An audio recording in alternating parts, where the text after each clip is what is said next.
Welcome back everyone. Welcome to civil services study practice set number 231 है। ये UPPSC के लिए हैं और प्रैक्टिस करेंगे इसमें हम करंट अफेयर्स के प्रश्नों पर। एक दो प्रश्न जीएस के भी हो सकते हैं इसमें।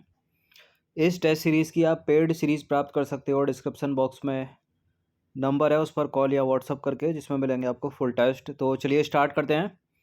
पहला प्रश्न है, हाल ही में चर्चा में रहे स्टैचू ऑफ बिलीफ प्रतिमा निम्नलिखित में से किसकी है? ये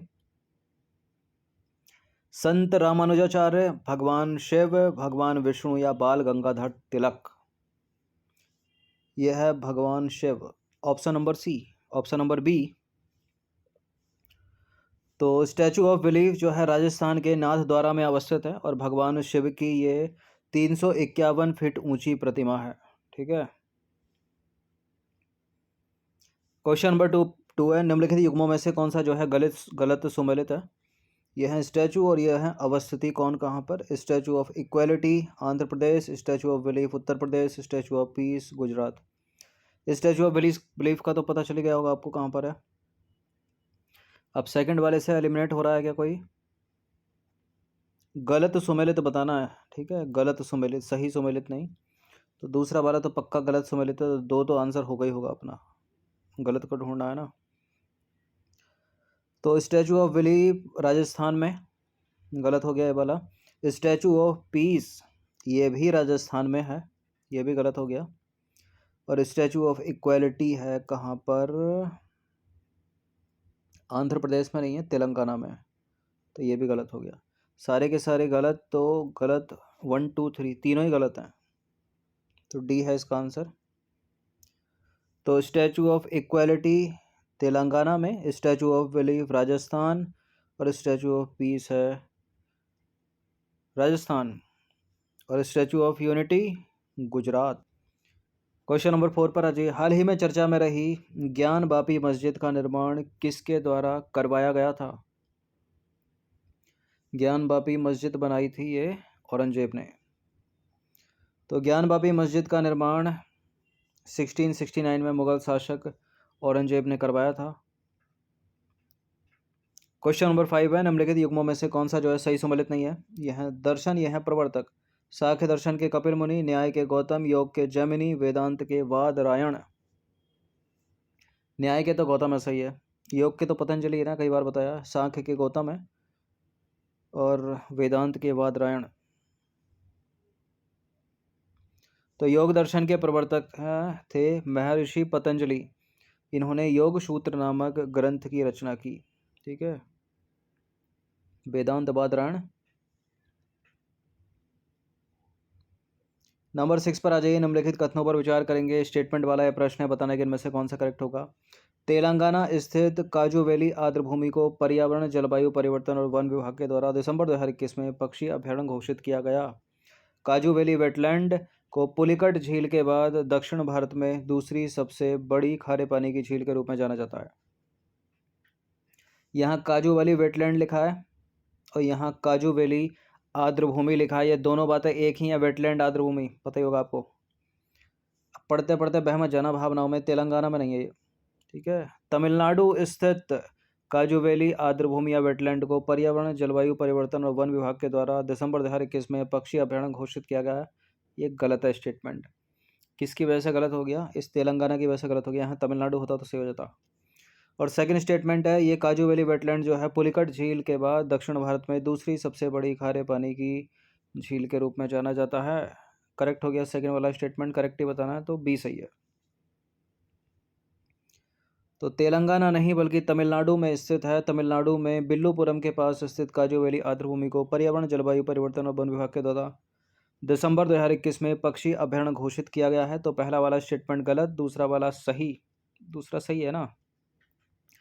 देखिए, इस घोषणा के बाद अब इस क्षेत्र को काजू वैली पक्षी अभयारण्य कहा जाएगा और पुलिकट झील के बाद काजू वैली वेटलैंड को दक्षिण भारत में दूसरी सबसे बड़ी खारे पानी की झील के रूप में जाना जाता है। तो दूसरा वाला करेक्ट है, पहला इनकरेक्ट है।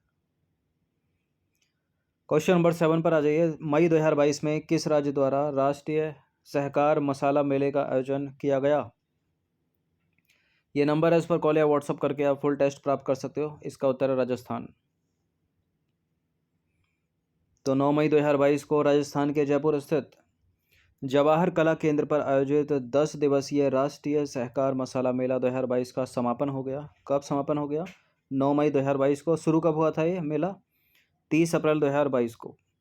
इस मेले में कारोबार एवं डिस्प्ले की दृष्टि से समितियों को पुरस्कृत किया गया। क्वेश्चन नंबर 8 पर आ जाइए। निम्नलिखित में से एरोपोनिक विधि का संबंध है किससे? एरोपोनिक विधि किससे संबंधित है? वायुवीय कृषि, जलीय कृषि, मृदा कृषि, सभी।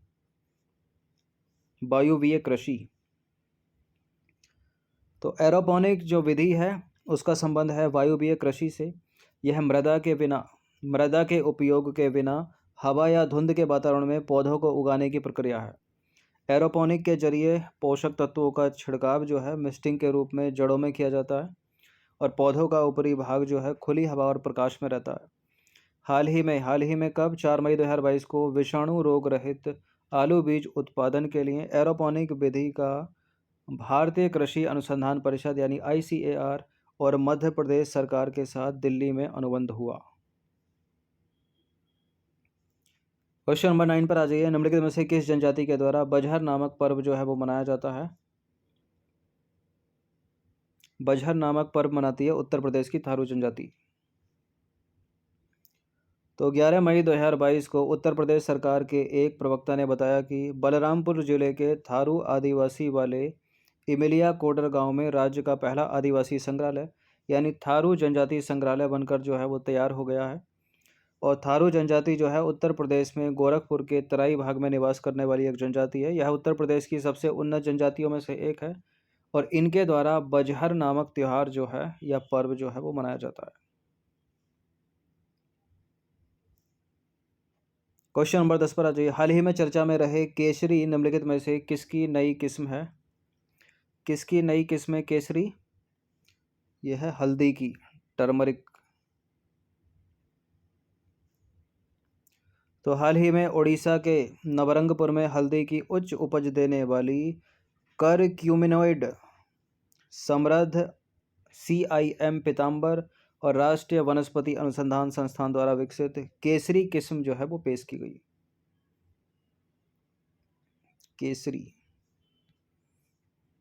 केसरी बड़ा सा है। क्वेश्चन नंबर 11 पर आ जाइए। निम्नलिखित में से किस केंद्र शासित प्रदेश को 100% जैविक प्रदेश घोषित किया गया है?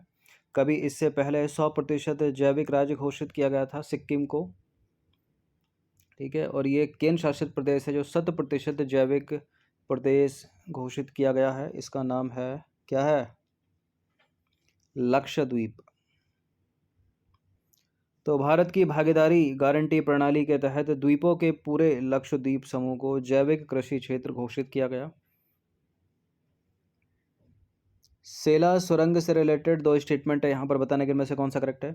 सेला सुरंग एक निर्माणाधीन सड़क है जो असम और अरुणाचल प्रदेश के बीच वर्ष भर संपर्क सुनिश्चित करेगी। प्रधानमंत्री ने वर्ष 2019 में इस परियोजना की नींव रखी थी और इसके जून 2022 तक पूरा होने की उम्मीद है, यानी आने वाले 2 महीनों में, आने वाले 1 महीने में, 1.5 महीने में। बिल्कुल करेक्ट है दूसरा स्टेटमेंट। पहला वाला भी सही है क्या? असम और अरुणाचल है या लद्दाख और हिमाचल है? असम और अरुणाचल ही है। ये दोनों के दोनों स्टेटमेंट सही हैं। सी है इसका आंसर, सेला सुरंग।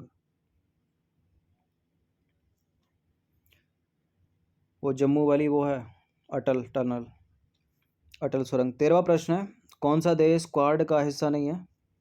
4 देश हैं क्वाड में, इंडिया है, ऑस्ट्रेलिया है, जापान है, न्यूजीलैंड नहीं है। ठीक है, और चौथा कौन सा है? संयुक्त राज्य अमेरिका। तो देखिए क्वाड एक जो है अनौपचारिक रणनीतिक मंच है। इसमें 4 राष्ट्र शामिल हैं, संयुक्त राज्य अमेरिका यानी USA, भारत, ऑस्ट्रेलिया और जापान। हाल ही में समाचारों में रहा पद, और वो पद है XENON-1T। किससे संबंधित है ये? डी वेब साइबर हमले से, ब्लैक मैटर या फिर कोविड-19? XENON-1T इसका संबंध है ब्लैक मैटर या डार्क मैटर होगा ऑप्शन में, तब भी सही हो जाएगा। तो शोधकर्ताओं की एक अंतर्राष्ट्रीय टीम ने डार्क एनर्जी का पहला प्रत्यक्ष पता लगाया।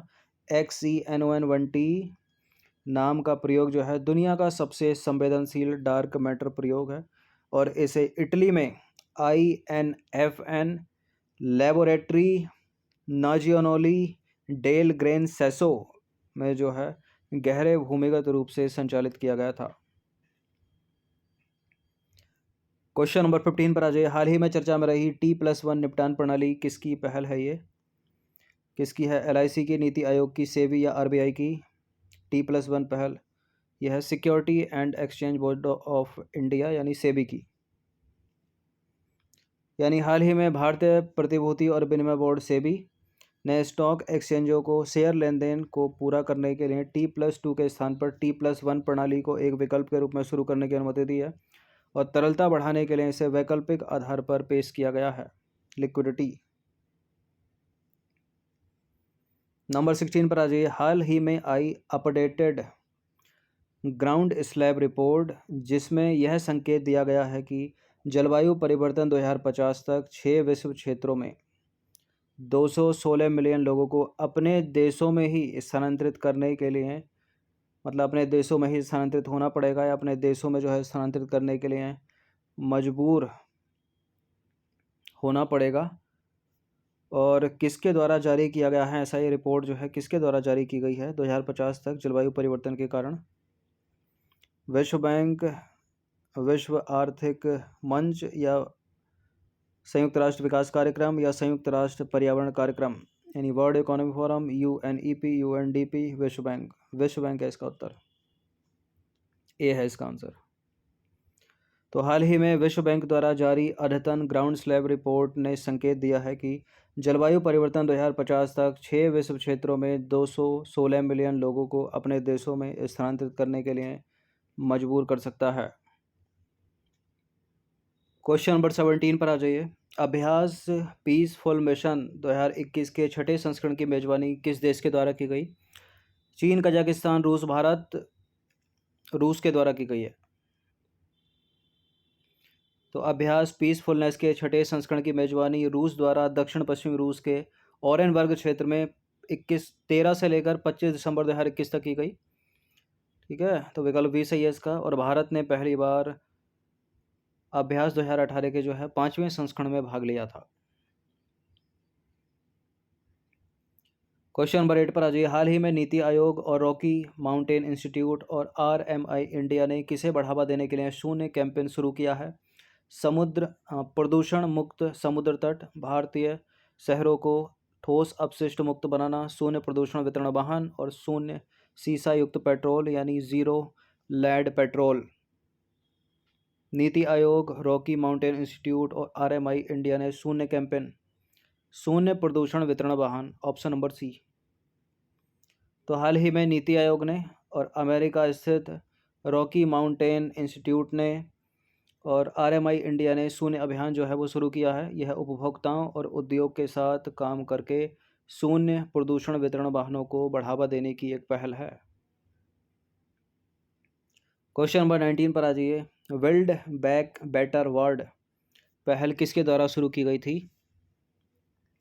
ये चीन के बेल्ट एंड रोड इनिशिएटिव को टक्कर देने के लिए G7 देशों का है ये। ठीक है, G7 की पहल है। तो G7 कंट्रीज़ ने चीन के बेल्ट एंड रोड इनिशिएटिव का मुकाबला करने के लिए 47वें G7 शिखर सम्मेलन में बिल्ड बैक बेटर वर्ल्ड पहल का जो है प्रस्ताव रखा था। 20वां प्रश्न है, निम्नलिखित में से कौन से रिपोर्ट या सूचकांक विश्व आर्थिक मंच यानी वर्ल्ड इकोनॉमिक फोरम के द्वारा जारी नहीं की जाती या किया जाता? तो कल का या परसों का टेस्ट देखा होगा तो आपको पता होगा विश्व आर्थिक मंच बहुत से सूचकांक के रिपोर्ट जारी करता है, जैसे कि लैंगिक अंतराल रिपोर्ट हो गया, वैश्विक यात्रा और पर्यटन रिपोर्ट हो गया, पर्यावरण प्रदर्शन सूचकांक हो गया। वर्ल्ड इकोनॉमिक आउटलुक नहीं है, ये IMF के द्वारा जारी किया जाता है, इंटरनेशनल मॉनेटरी फंड के द्वारा, भारतीय मुद्रा कोष, सॉरी अंतर्राष्ट्रीय मुद्रा कोष। तो वर्ल्ड इकोनॉमिक आउटलुक यानी इंटरनेशनल मॉनेटरी फंड, ठीक है। World economic outlook international monetary fund का एक सर्वेक्षण है जिसे आमतौर पर अक्टूबर और अप्रैल के महीनों में यानी साल में 2 बार प्रकाशित किया जाता है। यह भविष्य के 4 वर्षों तक के अनुमानों के साथ निकट और मध्यम अवधि के दौरान वैश्विक आर्थिक विकास का विश्लेषण और भविष्यवाणी करता है। अब बात करेंगे वर्ल्ड इकोनॉमिक फोरम की यानी विश्व आर्थिक मंच के द्वारा जारी की जाने वाली रिपोर्ट्स या सूचकांक की। तो ऊर्जा संक्रमण सूचकांक, वैश्विक प्रतिस्पर्धात्मकता रिपोर्ट, वैश्विक आईटी रिपोर्ट, लैंगिक अंतराल रिपोर्ट, वैश्विक जलवायु जोखिम रिपोर्ट, वैश्विक जोखिम रिपोर्ट, जलवायु नहीं है, और वैश्विक यात्रा और पर्यटन रिपोर्ट भी विश्व आर्थिक मंच के द्वारा, और पर्यावरण प्रदूषण सूचकांक भी विश्व आर्थिक मंच के द्वारा ही। ये इम्पोर्टेंट है न केवल स्टेट पीसीएस के लिए बल्कि यूपीएससी सिविल सेवा के लिए भी। तो ये 20 प्रश्न थे करंट अफेयर्स के, इनकी प्रैक्टिस एक बार कर लीजिएगा। और ये नंबर है, इस पर कॉल या व्हाट्सअप करके आप पेड सीरीज़ प्राप्त कर सकते हो। धन्यवाद यूपीपीसीएस की।